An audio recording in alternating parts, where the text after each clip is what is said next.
सबको मेरा प्रणाम। राष्ट्रीय साहित्य मित्र मंडल जबलपुर आयोजित स्वतंत्रता विषय पर डॉक्टर अंजलि सामंत न्यूयॉर्क से काव्य पाठ कर रही हूँ। काव्य का शीर्षक है स्वतंत्रता। भारत माँ के पैरों पे पड़ी थी गुलामगिरी की बेड़ियां। भारत माँ के पैरों में पड़ी थी गुलामगिरी की बेड़ियां।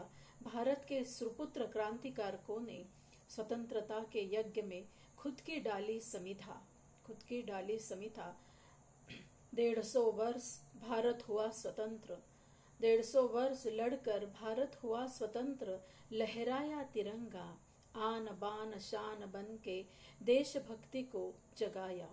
आन बान शान बन के देशभक्ति को जगाया। बलिदान क्रांतिकारों का जन्म जन्म तक रहेगा एहसान।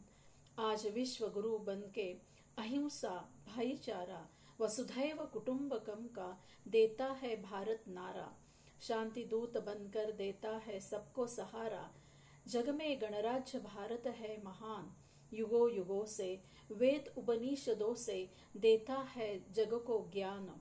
आज चांद तारे सूरज तक विज्ञान से करता है प्रगति। भारत की युवा शक्ति, भारत का है अभिमान। अब न हटेंगे पीछे, विश्व के अंत तक भारत रहेगा महान। मेरा भारत रहेगा महान। जय हिंद। धन्यवाद।